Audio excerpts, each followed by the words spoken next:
Assalamualaikum warahmatullahi wabarakatuh.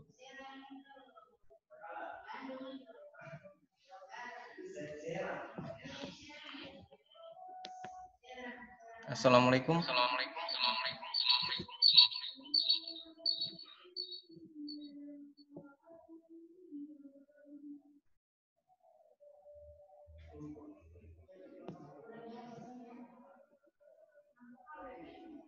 Assalamualaikum.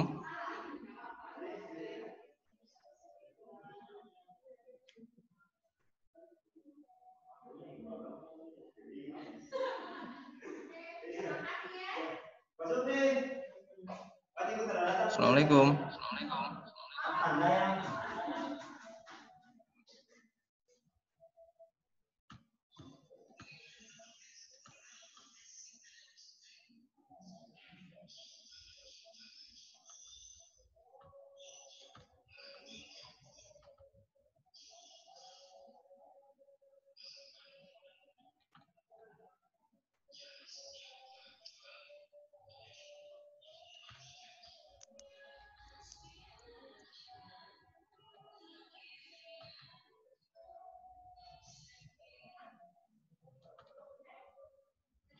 Assalamualaikum.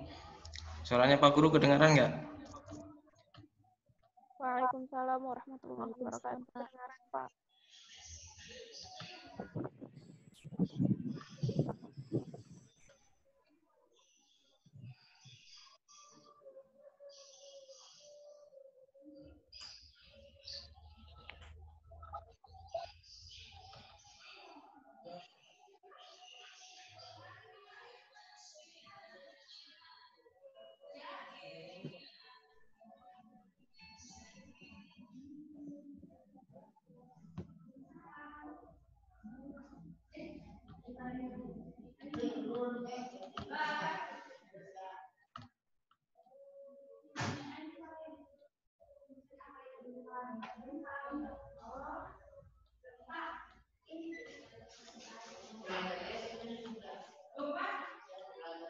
Yang baru bergabung, selamat bergabung ya.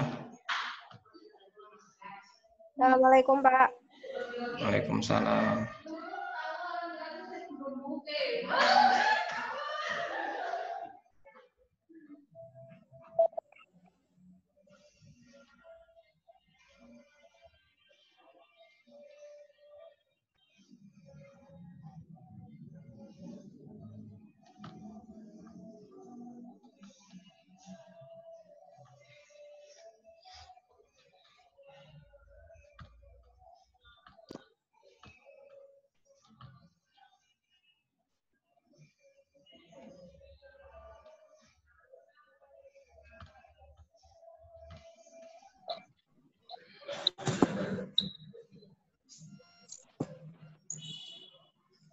Assalamualaikum, Pak. Waalaikumsalam warahmatullahi wabarakatuh. Ya, kita mungkin mulai pembelajarannya 5 menit lagi lah ya, sambil menunggu teman yang lain. Oh ya, Pak.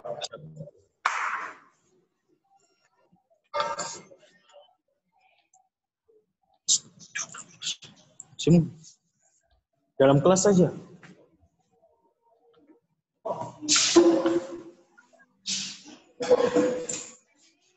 Mana di P1? Nanti kamu udah marah. Kalau kamu berdua di luar. Oh iya.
Oke, baik, kita mulai pembelajarannya ya.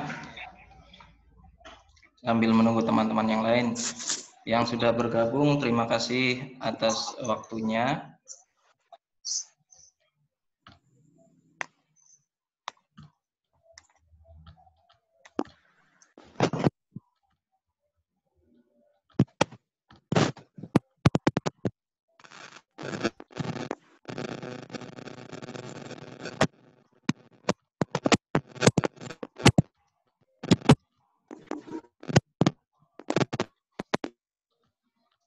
Ya, baik. Pada kesempatan kali ini kita akan sama-sama belajar ya tentang ukuran pemusatan data. Kalau di peta konsep yang kemarin saya bagikan itu di peta konsep atau subbab yang kedua. Yang pertama kita sudah mempelajari tentang penyajian data, baik itu menggunakan tabel ataupun menggunakan diagram. Sambil mengingat kembali, untuk tabel distribusi itu bisa dibedakan menjadi 3. Ada tabel distribusi frekuensi biasa, kemudian ada tabel distribusi frekuensi relatif, dan ada tabel distribusi frekuensi kumulatif. Untuk tabel distribusi biasa itu nanti kita akan gunakan di dalam menggambar histogram atau diagram batang ataupun polikon frekuensi atau diagram garis. Sedangkan distribusi frekuensi relatif itu bisa kita cari kemudian kita gambarkan dalam diagram lingkaran, baik menggunakan persen maupun menggunakan derajat. Kemudian untuk distribusi frekuensi kumulatif itu nanti akan digunakan untuk menggambar OGIF, baik OGIF positif maupun OGIF negatif. Ya, itu materi yang telah kita pelajari pada pembelajaran sebelumnya. Untuk pembelajaran kali ini kita akan belajar tentang ukuran pemusatan data. Pada pertemuan sebelumnya kita sudah sampaikan untuk mencari beberapa istilah di dalam ukuran pemusatan data, seperti min, modus, median, dan lain sebagainya. Sebenarnya materi statistika ini sudah pernah dipelajari di tingkat menengah pertama ya, baik SMP maupun MTS. Ya, akan tetapi di sini akan diperdalam lagi.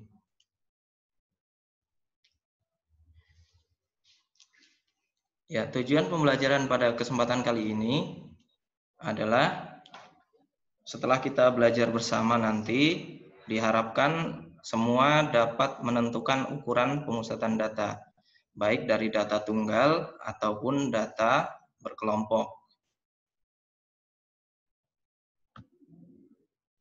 Ya, untuk ukuran pemusatan data, ada beberapa istilah di situ yang sering kita dengar. Ada min, modus, median. Sekarang kita fokus ke min, modus, median terlebih dahulu. Untuk kuartil, desil, dan persentil mungkin akan kita sampaikan di pembelajaran selanjutnya.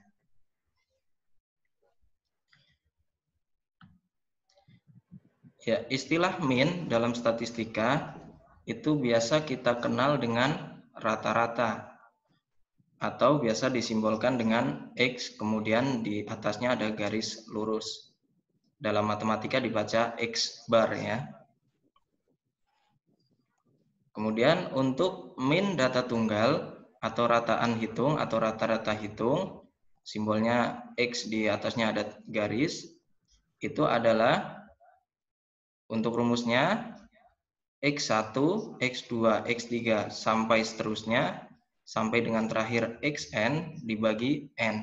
Atau bahasa sederhananya, jumlah seluruh data dibagi banyaknya data. Kalau disimbolkan dalam lambang matematika yaitu X bar akan sama dengan sigma X dibagi N.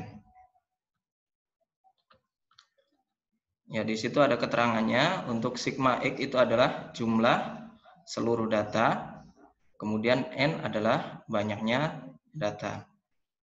Kemudian di bawah itu ada contoh cara mencari rata-rata dari data tunggal. Di situ ada angka yang diberikan yaitu 6, 5, 9, 7, 8, 8, 7, 6. Kalau kita hitung datanya, di situ ada 8 data ya. Data pertama, data kedua, data ketiga, keempat, data kelima, data keenam, data ke-7, dan data ke-8. Ya, cara mencarinya kita jumlahkan seluruh data yang ada, kemudian nanti dibagi dengan jumlah data tadi, yaitu 8. Kita tinggal jumlahkan data yang disediakan. 6 ditambah 5 ditambah 9 ditambah 7 ditambah 8 ditambah 8 tambah 7 tambah 6. Untuk rata-rata di sini kita tidak perlu mengurutkan dari yang terkecil maupun yang terbesar. Kita bisa ambil langsung dari data pertama, kedua, ketiga, dan seterusnya. Kalau kita jumlahkan angkanya di situ, hasilnya adalah 56. Kemudian pembaginya atau jumlah datanya tadi itu adalah 8, maka X bar atau rata-ratanya adalah 56 dibagi 8, yaitu hasilnya adalah 7. Ya, ini untuk min atau rata-rata data tunggal. Kemudian yang selanjutnya ada istilah median atau nilai tengah. Biasanya disimbolkan dengan ME. Ya, untuk median itu dibagi menjadi 2, yaitu untuk data yang ganjil dan data yang genap, karena nanti rumusnya atau cara mencarinya akan berbeda.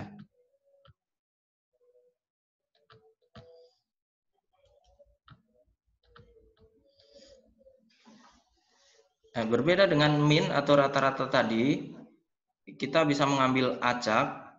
Tetapi untuk median, data yang kita ambil atau saat kita mencari median, nanti datanya harus diurutkan atau di situ disebut data terurut dari yang paling kecil kemudian yang paling besar. Kalau misalnya kita diberikan soal data tunggal yang belum berurutan, kita harus urutkan terlebih dahulu baru kita mencari mediannya atau nilai tengahnya. Ya, di situ kalau jumlah datanya adalah ganjil, maka cara mencari mediannya adalah kita hitung data ke setengah N ditambah 1. Jadi jumlah datanya ditambah 1 terlebih dahulu biar genap, baru dibagi 2.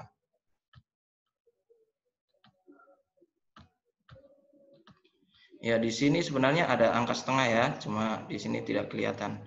Ini harusnya setengah atau 1/2 N plus 1.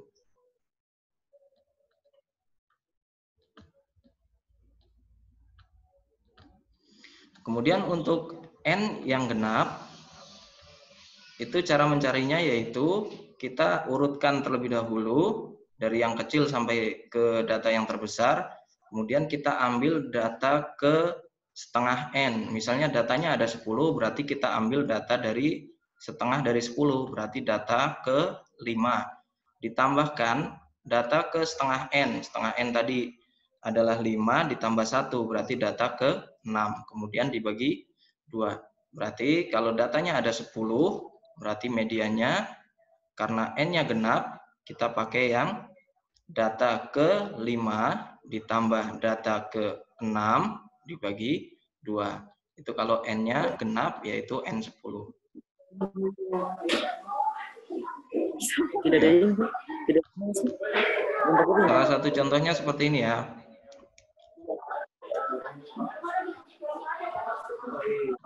Misalnya untuk contoh yang pertama itu adalah datanya ganjil. Kalau kita hitung di sini, datanya ada 1, 2, 3, 4, 5, 6, 7, 8, 9, 10, 11. Datanya ada 11, tetapi belum diurutkan. Jadi kita belum bisa mencari mediannya.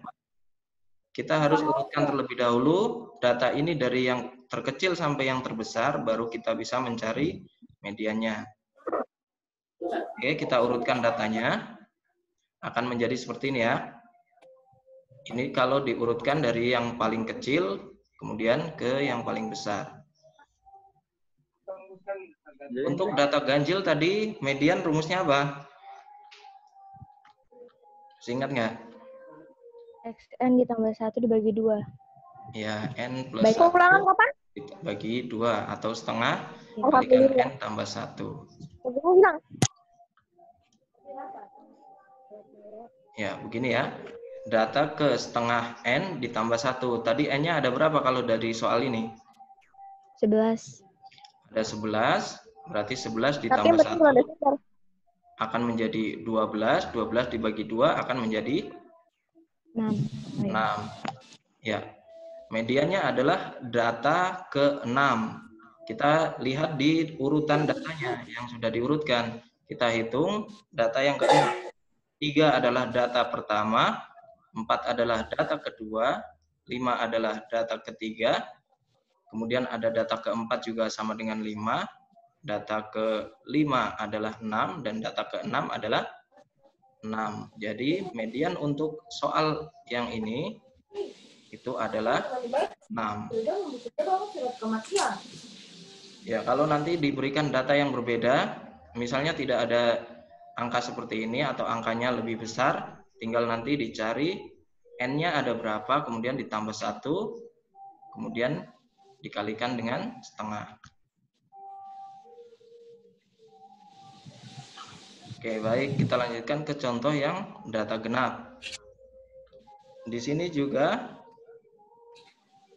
datanya belum berurutan. Untuk mencari median, kita harus urutkan datanya terlebih dahulu. Maka datanya akan menjadi seperti ini. Kemudian kita lihat jumlahnya atau banyaknya data. Ada berapa? 1, 2, 3, 4, 5, 6, 7, 8, 9, 10, 11, 12. Karena 12 adalah genap, berarti kita mencarinya tidak lagi menggunakan rumus yang N ganjil tadi ya, tetapi menggunakan rumus yang N genap, yaitu Data ke setengah. ya setengah ditambah data ke N per 2, tadi N-nya adalah 12, berarti N per 2 adalah 6, ditambah dengan data ke 6 ditambah 1, berarti data ke 7.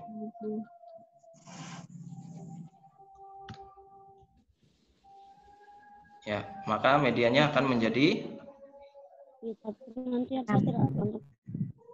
berapa medianya? 6. Ya, data ke-6 adalah 5 dan data ke-7 adalah 7. 7. Ditambahkan, kemudian dibagi atau dikalikan setengah. 5 ditambah 7, 12, kemudian dikalikan setengah. 6. Ya, 6 ya. Jadi median untuk data yang di bawah ini atau data genap ini juga hasilnya 6. Tapi cara memperolehnya berbeda dengan data yang ganjil tadi ya. Kebetulan di sini hasil mediannya sama. Baik, kita lanjutkan.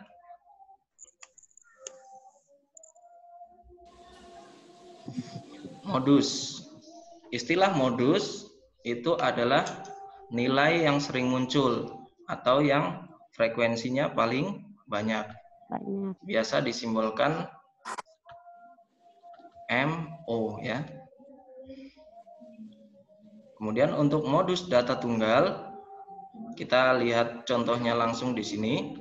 Ada angka 33, 27, 25, 10, 7, 47. Ya, kita lihat angka yang sering muncul dari data di sini adalah 7, karena dia muncul 3 kali dibanding dengan angka-angka yang lain. Maka modusnya adalah 7. Kemudian kalau ada data 5, 4, 6, 4, 6, 8, 9, 12, modusnya ternyata ada 2, yaitu 4 dan 6. Karena angka 4 dan 6 itu muncul sama-sama 2 kali ya di data ini.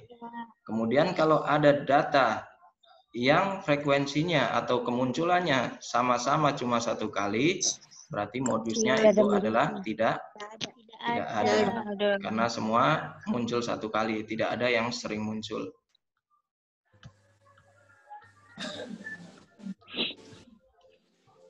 Baik, kita lanjutkan. Ya, min data berkelompok atau rata-rata untuk data berkelompok. Cara mencarinya kita bisa menggunakan cara seperti ini, yaitu simbolnya masih sama ya, X, kemudian di atasnya ada garis lurus. Akan sama dengan XI atau FI. Di sini sigma, XI atau FI semuanya dijumlahkan ya. Kalau di sini sudah dituliskan X1, F1, kemudian ditambah X2, F2 dan seterusnya sampai XN, FN. Ya, kalau kita perhatikan di sini, X ini adalah nilai tengah dari kelas. Kalau di data berkelompok itu kan ada kelas interval. Nanti masing-masing dicari nilai tengahnya. Untuk frekuensinya kan biasanya sudah ditampilkan dalam tabel. Berarti cari nilai tengahnya, kemudian kalikan dengan frekuensi pada kelas tersebut. Kalau di kelas pertama berarti cari nilai tengah kelas pertama, kemudian kalikan frekuensi kelas pertama. Begitu seterusnya sampai kelas yang terakhir, yaitu XN, FN. Kemudian semua setelah dijumlahkan, semua setelah dikalikan dan dijumlahkan, nanti dibagi F1 atau frekuensi kelas pertama, kemudian frekuensi kelas kedua dijumlahkan sampai frekuensi yang terakhir. Kalau kita artikan sebenarnya sama dengan data tunggal, cuma di data tunggal tidak ada kelas, makanya dia langsung pakai X, tidak pakai nilai tengah. Ya, untuk contohnya seperti ini ya.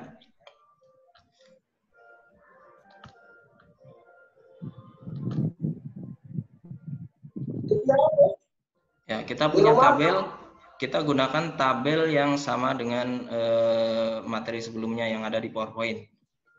Untuk kelas intervalnya itu ada 5, berarti N-nya, Fn-nya itu nanti ada 5 ya. Kemudian frekuensinya sudah jelas di sini, yaitu 5, 10, 12, 7, dan 6. Berarti sigma F itu nanti kita jumlahkan frekuensinya semua. 5 tambah 10 tambah 12 tambah 7 tambah 6 itu adalah 40.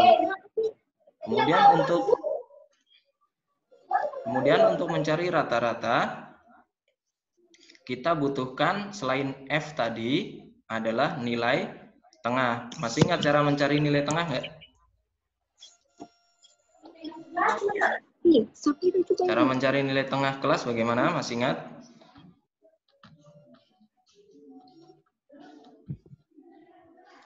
Bisa menggunakan 2 cara ya. Bisa menggunakan batas bawah ataupun tepi bawah. Karena di sini belum ada tepi bawah ataupun tepi atas, kita bisa menggunakan batas bawah, kemudian batas atas. Tinggal dijumlahkan, kemudian dibagi 2. Nanti kita akan mendapatkan nilai tengah. 140 ditambah 149 itu adalah 289. Kalau kita bagi 2 dapat nilai tengah yaitu 144,5. Begitu seterusnya untuk kelas berikutnya. Maka kita akan dapatkan nilai tengahnya seperti ini. Yang ini ya nilai tengah. 144,5, 154,5, 164,5 dan seterusnya. Kemudian kalau ditanya panjang kelas, masih ingat nggak cara mencarinya? Panjang kelas. Kalau dari tabel ini, panjang kelasnya berapa?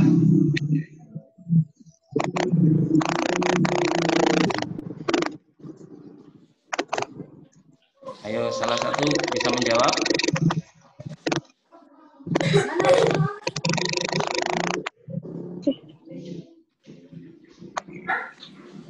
Masih ingat cara mencari panjang kelas?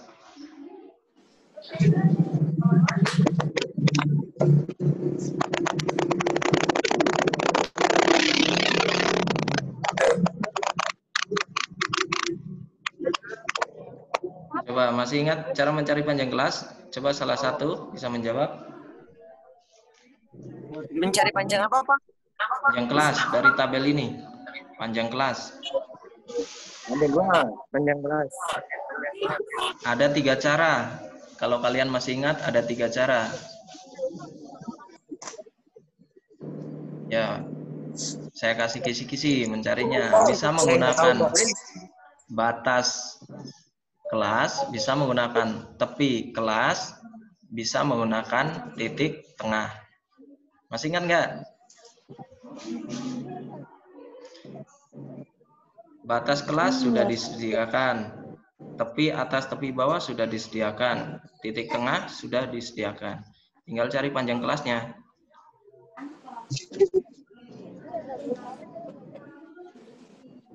Berarti belum ada yang ini belajar materi pembelajaran kemarin nih.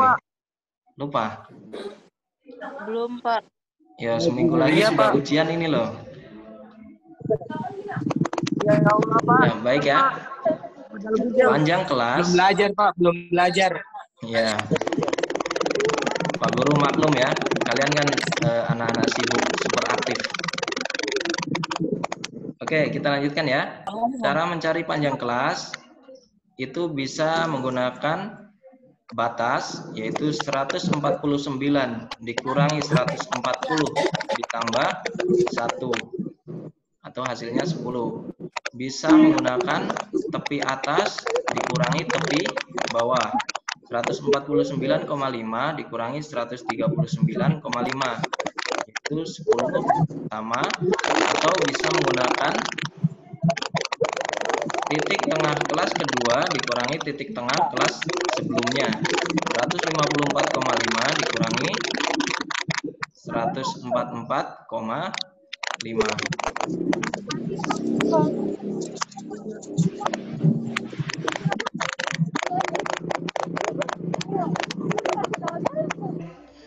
Ya, jadi panjang kelasnya kalau dari tabel ini adalah 10 ya. Kemudian kita lanjutkan. Tadi sedikit mengingatkan saja ya. Kita lanjutkan untuk mencari rata-ratanya. Yang kita butuhkan untuk mencari rata-rata adalah sigma f x i f i, kemudian sigma f. Ya, rumusnya seperti ini ya. Kemudian kita tambahkan tabel di sebelah kanan di sini. Ini adalah perhitungan dari titik tengah dikalikan dengan F. 144,5 dikalikan 5, hasilnya 722,5. Kemudian begitu seterusnya untuk kelas berikutnya. Setelah kita dapatkan XIFI-nya, setelah semua terisi penuh di sini untuk masing-masing kelas, kita tinggal tambahkan dari kelas yang pertama sampai kelas yang kelima. Maka hasilnya atau jumlahnya akan didapat 6.570. Kemudian F-nya juga dijumlahkan semua, hasilnya adalah 40. Maka rata-ratanya, sabar ya, ada peringatan. Oke, baik, rata-ratanya akan menjadi 6.570 dibagi 40 atau 164,25. Jadi untuk mencari rata-rata yang kita butuhkan, diingat-ingat ya, adalah titik tengah, kemudian frekuensi. Dikalikan semuanya, kemudian dijumlahkan, dapat angkanya, kita taruh di atas, kemudian frekuensinya kita jumlahkan semua, dapat angka yang di bawah. Seperti itu cara mencari rata-rata atau min untuk data berkelompok. Baik, kita lanjutkan. Untuk median data berkelompok,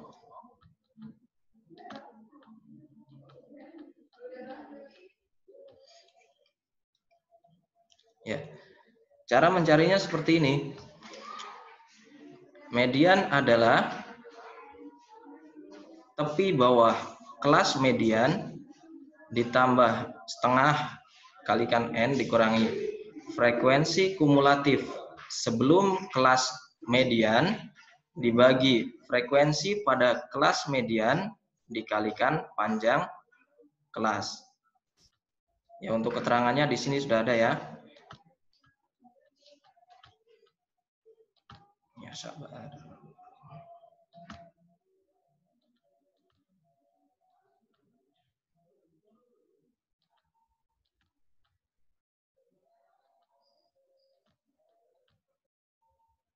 Ya, untuk keterangannya di sini sudah ada. Jadi untuk mencari median, kita harus tahu terlebih dahulu kelas mediannya. Misalnya kita punya tabel seperti ini, masih kita gunakan tabel yang tadi ya. Jumlah frekuensinya itu adalah 40. Sedangkan median itu adalah titik tengah. Berarti kita harus tahu dulu letak kelas mediannya. Di mana kelas median itu? Kita bisa bagikan 40 dengan 2. Atau kita ambil data semuanya dibagi 2. 40 bagi 2 itu adalah 20. Maka kelas median ada di frekuensi ke-20. Kalau kita tambahkan frekuensi dari kelas pertama, 5 ditambah 10 adalah 15. Belum mencapai 20, berarti bukan di kelas kedua. Kita tambahkan lagi dengan 12, maka hasilnya adalah 27. 20 sudah lewat. Tetapi untuk kelas yang kedua, tadi belum sampai. Berarti kelas median itu ada di kelas ketiga.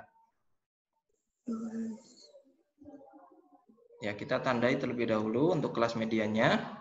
Kelas median ada di kelas ketiga. Diingat-ingat. Kemudian untuk cara mencarinya, kita sudah diberikan perhitungan seperti ini, yaitu tepi bawah ditambah setengah dikalikan N, dikurangi frekuensi kumulatif sebelum kelas median, dibagi frekuensi pada kelas median dikalikan panjang kelas. Angka-angkanya semuanya sudah didapat dari tabel yang disajikan di sini. Kelas median, tepi bawah kelas median adalah 159,5. N adalah banyaknya frekuensi, yaitu 40. Kemudian frekuensi kumulatif sebelum kelas median adalah jumlah semua frekuensi sebelum kelas median, yaitu 5 dan 10 kita jumlahkan, yaitu 15.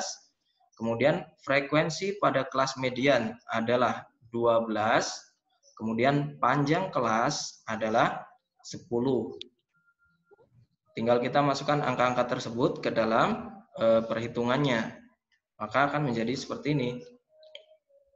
Ya, median akan sama dengan 159,5 ditambah setengah kalikan 40 dikurangi 15 dibagi 12 kalikan 10.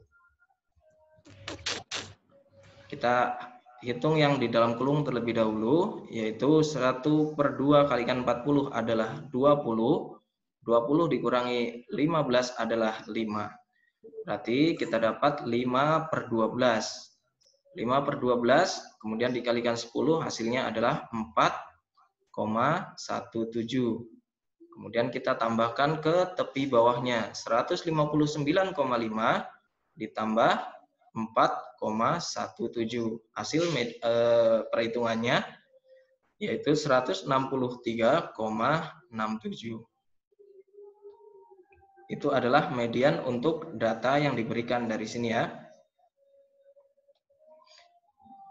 Kemudian yang selanjutnya, modus data berkelompok.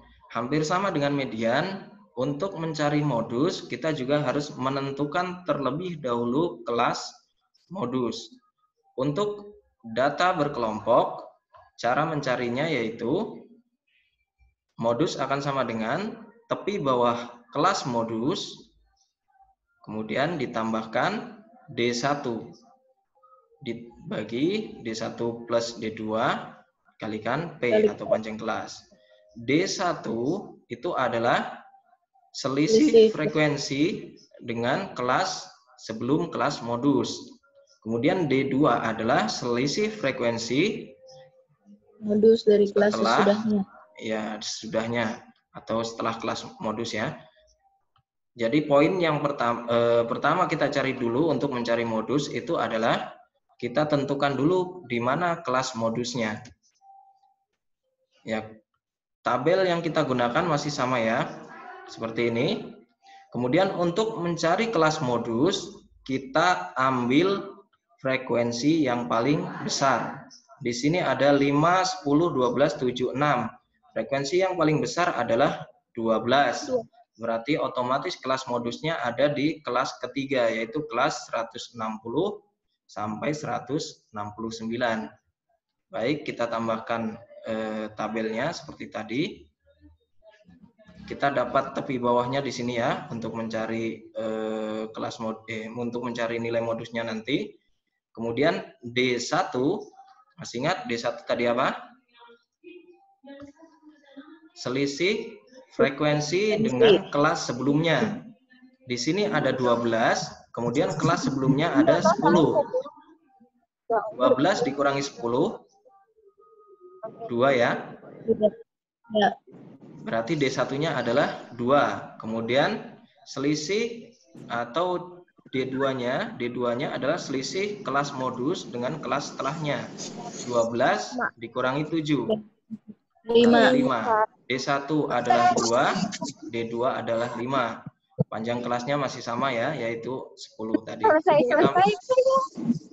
Tinggal kita masukkan angkanya.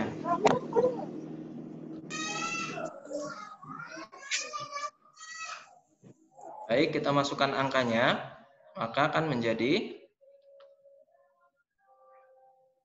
seperti ini perhitungannya. Tepi bawah pada kelas modus yaitu 159,5, D1-nya tadi adalah 2, kemudian D2-nya adalah 5. 2 ditambah 5 kalau kita hitung adalah 7, 2 per 7 kalikan 10, dapat angka 2,86.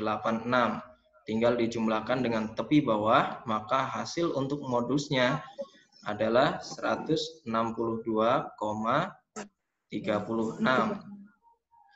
Itu adalah cara mencari min, modus, dan median untuk data berkelompok. Yang penting kita pahami konsepnya. Untuk mencari min, yang kita butuhkan adalah titik tengah dan frekuensi. Kemudian Saya bilang kalau galak nggak apa-apa, kadang maaf. Saya ini galak banget. Kemudian untuk mencari modus, kita harus tentukan kelas modus, yaitu di frekuensi yang paling banyak. Untuk mencari median, kita bagi nilai frekuensinya atau jumlah frekuensinya dengan 2. Kalau di sini tadi contohnya adalah 40, berarti kita bagi 2 menjadi 20. Kita tentukan kelas mediannya terlebih dahulu. Untuk perhitungannya saya kira semuanya